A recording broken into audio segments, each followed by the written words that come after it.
Akhirnya mereka berkumpul di Bani Kinanah membuat satu kesepakatan bahwa akan diperlakukan boikot terhadap Rasulullah dan Bani Hashim. Suatu ketika Rasulullah dilempari debu oleh orang kafir Quraisy di kepalanya. Debu itu melumuri seluruh tubuh Rasulullah dan akhirnya dibersihkan oleh salah satu putrinya sambil putrinya itu menangis sambil membersihkan kepala Rasulullah. Rasulullah mengucapkan, "Tidak usah menangis wahai putriku." Assalamualaikum warahmatullahi wabarakatuh. Alhamdulillahirrahmanirrahim. Wassalatu wassalamu ala rasulillah. Amma ba'du. Episode kali ini akan membahas tentang Rasulullah diboikot oleh orang-orang kafir Quraisy, tidak boleh berbicara dengan beliau, dengan kaumnya beliau, tidak boleh berdagang, tidak boleh berinteraksi, dan lain-lain. Nah, di episode sebelumnya saya bahas tentang masuk Islamnya Sayyidina Umar, Sayyidina Hamzah, dan beberapa kejadian. Nah, sebelum boikot ini terjadi, Abu Thalib mengumpulkan seluruh Bani Hashim dan Bani Abdul Muttalib. Kenapa Abu Thalib itu mengumpulkan mereka? Karena Abu Thalib ingin memastikan bahwa Bani Hashim itu siap melindungi Rasulullah. Jadi akhirnya dikumpulkan dan Abu Thalib bertanya, apakah benar-benar siap mereka melindungi Rasulullah apapun yang terjadi kepada Rasulullah. Ternyata seluruh Bani Hashim itu sepakat untuk melindungi Rasulullah, baik mereka yang sudah muslim atau yang masih belum masuk Islam, semuanya sepakat untuk melindungi Rasulullah, semua kabilah Bani Hashim. Jadi di tahun ke-6 ini, di tahun ke-6 ada beberapa kejadian besar yang sangat merugikan kepada orang-orang kafir Quraisy, yang sangat membuat mereka bingung. Yang pertama adalah masuk Islamnya Sayyidina Hamzah.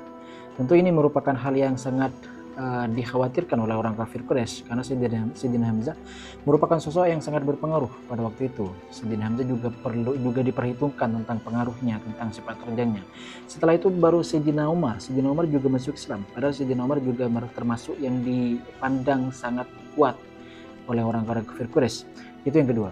Yang ketiga adalah ditolaknya tawaran dari orang kafir Quraisy oleh Abu Thalib untuk kesekian kalinya.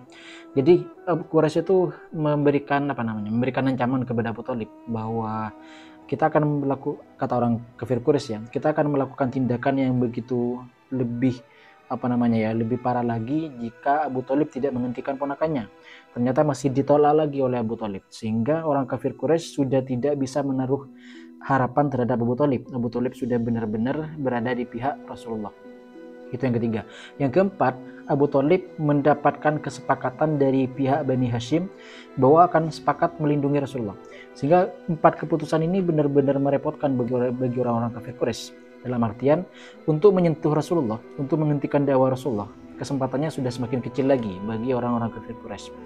Apa yang dilakukan oleh orang-orang kafir Quraisy berikutnya?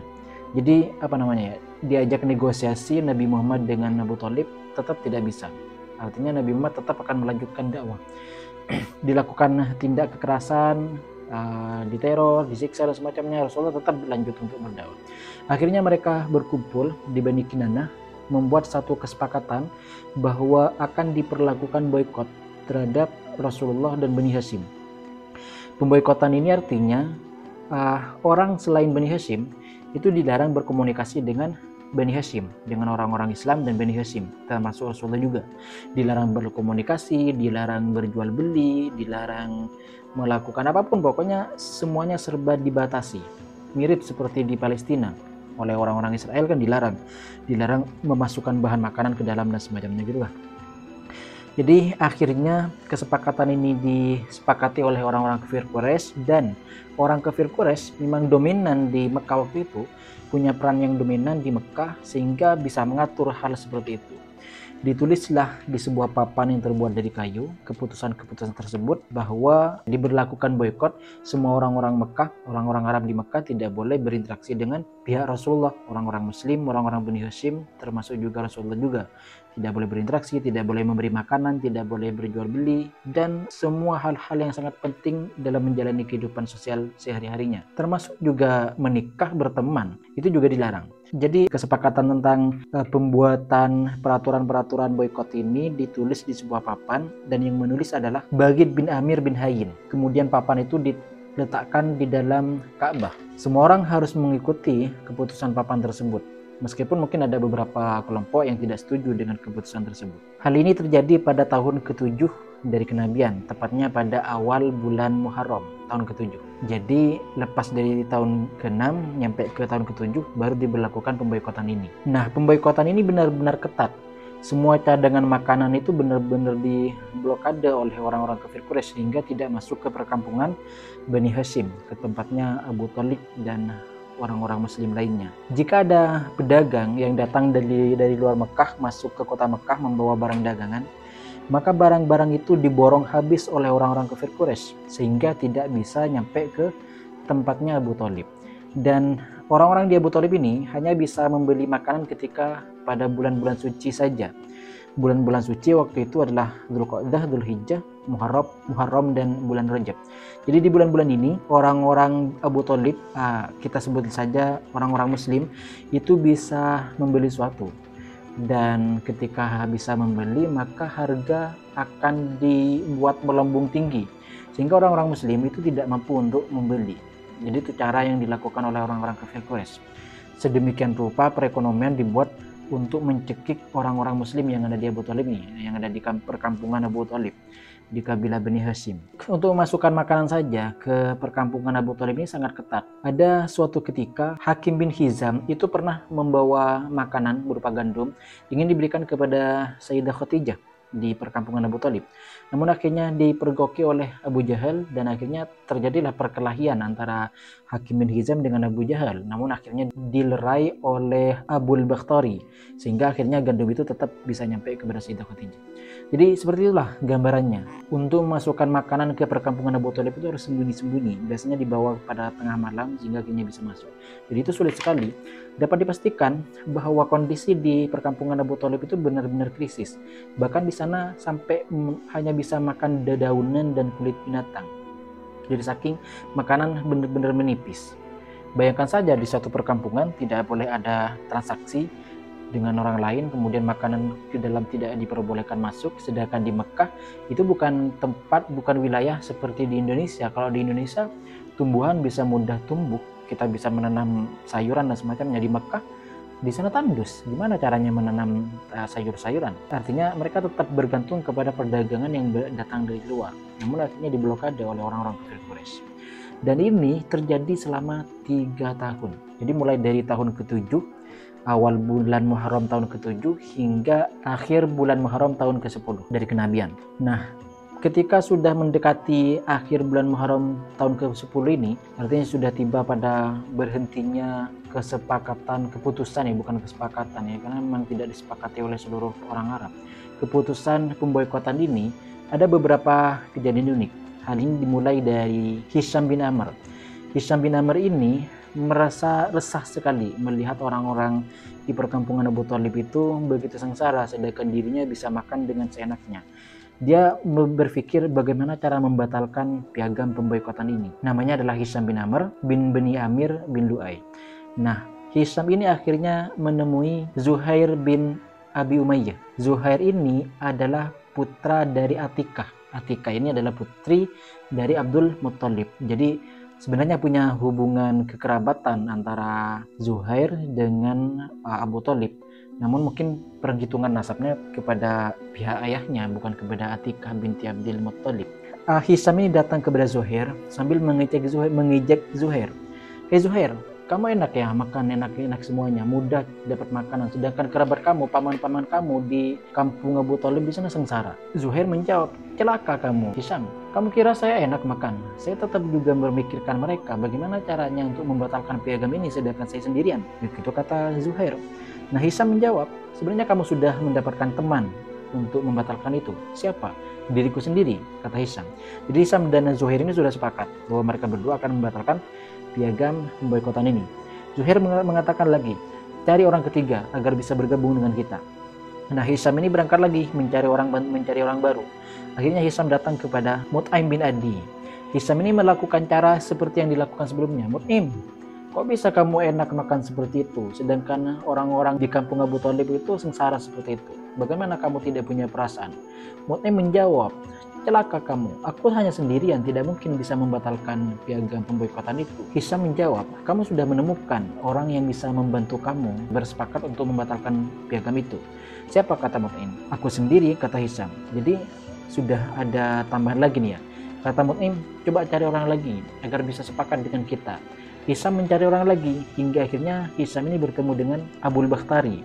Nah, Abul Bakhtari juga sepakat Caranya yang dilakukan oleh Hisham sama seperti cara-cara sebelumnya, yaitu memancing agar orang itu menampakkan kepeduliannya kepada orang yang ada di perkampungan Abu Thalib, sehingga akhirnya sepakat.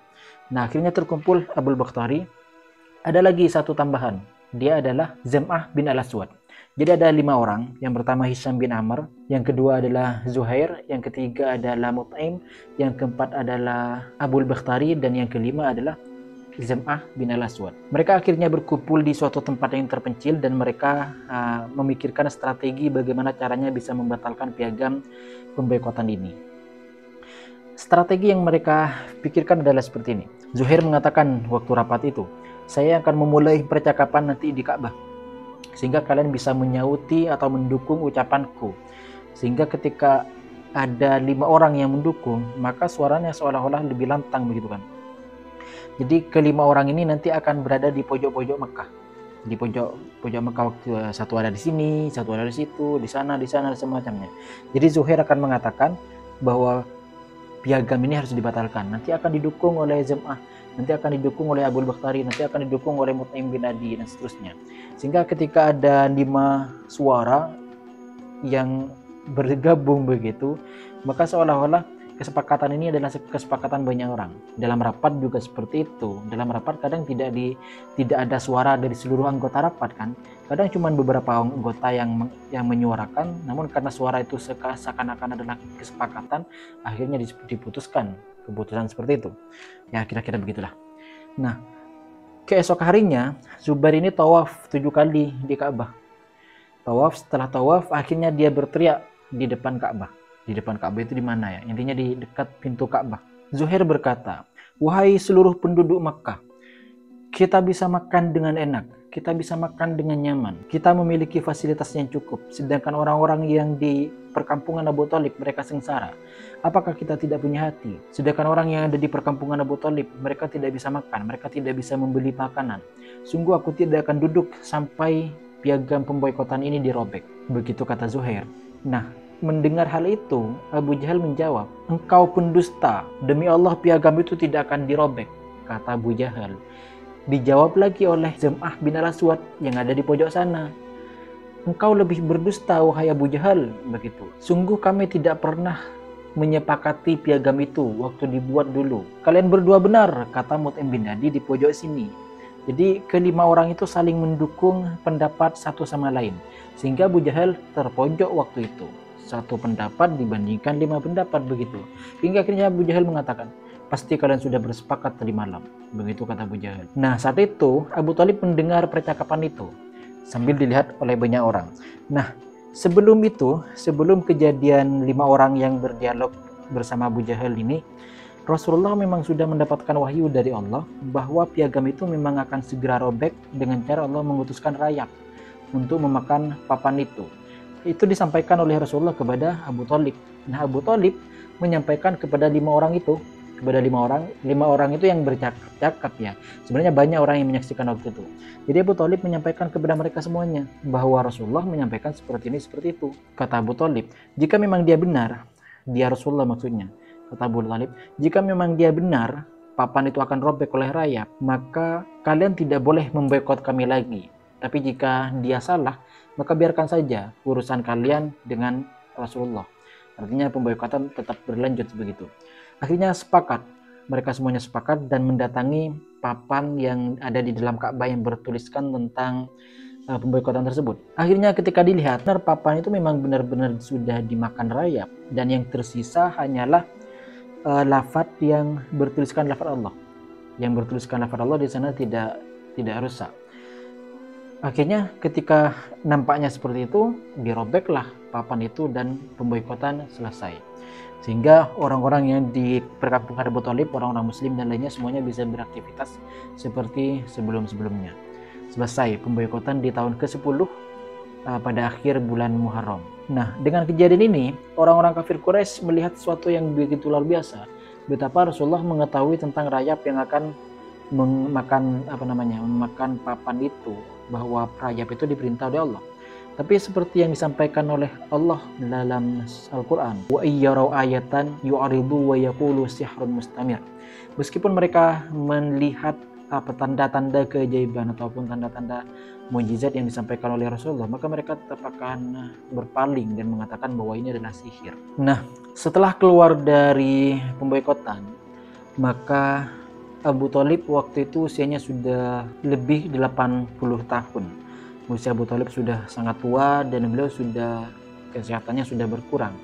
Terlebih lagi selama 3 tahun berada di kondisi yang sangat miris begitu, yang sangat keras, sehingga Abu Thalib jatuh sakit.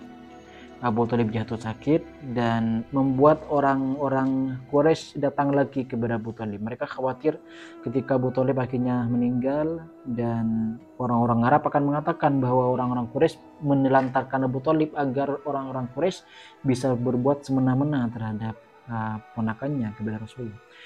Akhirnya orang-orang Quraisy ini datang kepada Abu Thalib, dipimpin oleh Utsbah bin Rabi'ah, Syaibah bin Rabi'ah, Abu Jahal, Umayyah bin Khalaf, dan lain-lainnya. Kurang lebih ada 25 orang yang hadir kepada Abu Thalib waktu itu ketika Abu Thalib sedang sakit. Orang-orang Quraisy ini mengatakan bahwa Abu Thalib, kami khawatir dengan kondisimu seperti sekarang ini, dan kami tahu kedudukan dirimu di sini. Engkau juga tahu mengapa kami datang kepada dirimu. Maka panggillah keponakanmu ya Abu Thalib, sampaikan kepada dia bahwa kami siap memberikan apapun yang dia inginkan, asalkan dia memberikan sesuatu yang kami inginkan. Artinya menghentikan dakwah Rasulullah. Akhirnya Abu Thalib memanggil Rasulullah, mengutus seorang untuk memanggil Rasulullah, dan ketika Rasulullah hadir di sana, Abu Thalib menyampaikan bahwa orang-orang kafir Quraisy ini datang dengan maksud begini begitu dan seterusnya. Abu Thalib hanya menjadi penengah.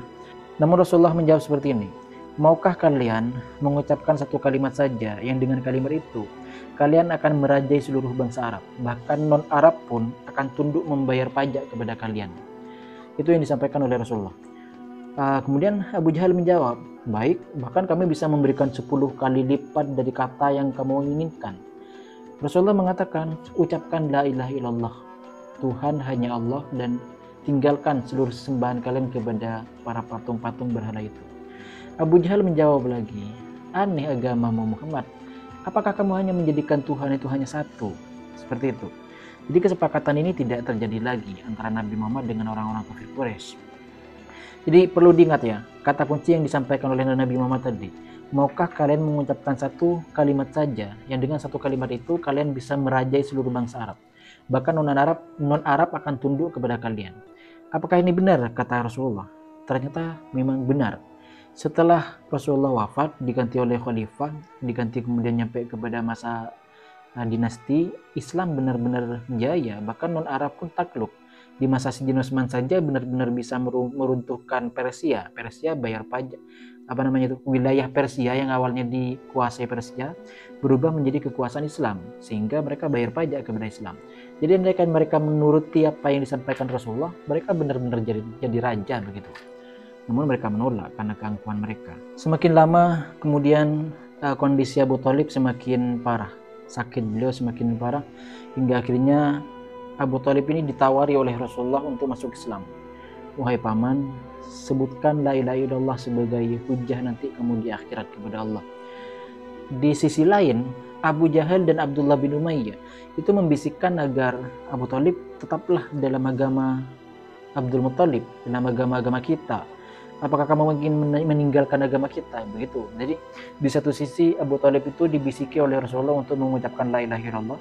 Di satu sisi Abu Jahal membisikkan kepada Abu Thalib agar tetap di agama mereka. Artinya agama yang menyembah berhala, tidak mengakui keesaan Allah dan tidak mengakui kerasulan.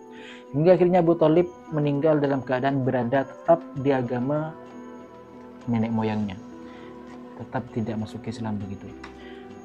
Karena seperti itu, Rasulullah akhirnya mengucapkan, aku akan tetap mendoakan ampun kepada Abu Thalib selama aku tidak dilarang.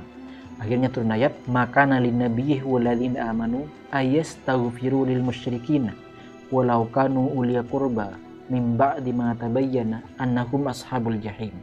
Tidak pantas bagi seorang nabi ataupun bagi orang-orang yang beriman untuk memintakan ampun kepada orang-orang musyrik, orang-orang kafir yang memang jelas sebagai orang kafir, walaupun merupakan bagian dari kerabat, setelah jelas bahwa orang kafir itu memang benar-benar adalah ahli neraka jahim. Nah, Abu Thalib ini wafat pada bulan Rajab, tepatnya 6 bulan setelah pemboikotan terjadi. Ini merupakan kesedihan yang begitu luar biasa kepada Rasulullah. Karena Abu Thalib benar-benar melindungi Rasulullah. Ketika di pemboikotan di perkampungan Abu Thalib, ketika pemboikotan selama 3 tahun itu ya, Abu Thalib ini tidak tidur hingga melihat kondisi benar-benar aman. Dan ketika kondisi benar-benar aman, Abu Thalib meminta untuk Rasulullah bisa tidur. Dan kadang Abu Thalib meminta kepada orang-orang untuk tidur bersama Rasulullah agar menjadi pelindung Rasulullah. Jadi Abu Thalib benar-benar memperhatikan Rasulullah. Mengapa Abu Thalib peduli seperti itu? Karena kemungkinan ada yang akan menikam Rasulullah, ada yang mungkin akan membunuh Rasulullah. Sehingga Abu Thalib benar-benar menjaga Rasulullah seperti itu, melindungi Rasulullah. Sehingga Rasulullah benar-benar sayang kepada Abu Thalib. Namun akhirnya Abu Thalib dipanggil oleh Allah pada bulan Rajab tahun ke-10 dari kenabian. 6 bulan setelah pemboikotan. Tentunya hal ini benar-benar membuat Rasulullah sedih. Setelah kejadian ini, penyiksaan dari orang-orang kafir Quraisy semakin parah. Bahkan Rasulullah pernah mengatakan, aku tidak pernah membenci penyiksaan dari orang-orang kafir Quraisy kecuali ketika Abu Thalib meninggal. Jadi apa yang terjadi kepada Abu Thalib ketika Abu Thalib meninggal dalam keadaan kafir? Rasulullah pernah bersabda, apa yang saya kutip, yang saya sampaikan ini semuanya saya kutip dari Rahiqul Maktum. Rasulullah mengatakan bahwa Abu Thalib itu masuk ke neraka, namun berada di neraka yang sangat dangkal, hanya sekitar tumitnya saja. Jadi syafaat dari Rasulullah membuat Abu Thalib tetap tidak parah begitulah di neraka, meskipun Abu Thalib wafat dalam keadaan tidak Islam. 3 bulan setelah Abu Thalib wafat, kira-kira 3 bulan, Sayyidah Khadijah, istri Rasulullah, meninggal dunia. Sayyidah Khadijah itu juga merupakan aset penting Rasulullah yang sangat membuat Rasulullah merasa tenang, damai, dan selalu berjuang untuk Rasulullah. Rasulullah pernah menyampaikan bahwa Khadijah adalah perempuan yang membenarkanku, yang beriman kepadaku di saat semua orang mendustakanku. Khadijah adalah orang yang membenarkanku ketika semua orang menganggapku berbohong. Khadijah adalah orang yang memberikan semua hartanya di saat semua orang tidak ada yang ingin memberikan harta. Khadijah memberikan semuanya, bahkan Khadijah juga memberikan keturunan daripada semua istri-istriku yang tidak bisa memberikan keturunan, kecuali Sayyidah Maria Al-Qibtiyah. Jadi Sayyidah Khadijah sangat berarti kepada Rasulullah. Di 1 tahun itu ada 2 orang yang sangat dicintai oleh Rasulullah meninggal dunia semuanya, Sayyidah Khadijah dan Abu Thalib. Suatu ketika Rasulullah dilempari debu oleh orang kafir Quraisy di kepalanya. Debu itu melumuri seluruh tubuh Rasulullah hingga akhirnya Rasulullah pulang ke rumahnya dalam keadaan debu itu masih menempel di kepala Rasulullah. Beliau masuk dan akhirnya dibersihkan oleh salah satu putrinya sambil putrinya itu menangis sambil membersihkan kepala Rasulullah. Rasulullah mengucapkan, tidak usah menangis wahai putriku, karena sesungguhnya bapakmu ini dilindungi oleh Allah Subhanahu wa ta'ala. Sehingga tahun ini disebut oleh Rasulullah sebagai Amul Huzni, tahun kesedihan, karena begitu banyak kepedihan yang menimpa kepada Rasulullah. Karena kesedihan yang bertubi-tubi di Mekkah pada tahun ke-10 ini, akhirnya Rasulullah berniat untuk hijrah ke Taif. Namun harapan Rasulullah nyampe ke Taif itu beliau bisa mendapatkan perlindungan, bantuan, dan semacamnya. Namun ternyata nyampe ke Taif Rasulullah malah mendapatkan penolakan yang lebih keras dari penolakan yang pernah didapatkan sebelumnya oleh Rasulullah. Jadi memang Amul Husni beneran, memang tahun kesedihan bener bertumpuk-tumpuk kepada Rasulullah waktu itu. Mulai dari keluarganya yang berharga pergi, hingga penyiksaan yang makin meningkat dari orang-orang kafir Quraisy, karena Rasulullah sudah tidak punya pelindung yang kuat lagi. Pelindung kuatnya sudah semakin berkurang begitu, Abu Thalib. Akhirnya orang-orang kafir Quraisy sudah semakin seenaknya menyiksa Rasulullah. Namun ketika pergi ke Taif bukan mendapatkan angin segar, tapi malah mendapatkan angin yang sangat menyesakkan. Dan kita lanjut kepada episode berikutnya, dakwah Rasulullah di luar kota Mekah. Akhirul mini, assalamualaikum warahmatullahi wabarakatuh. Semoga bermanfaat.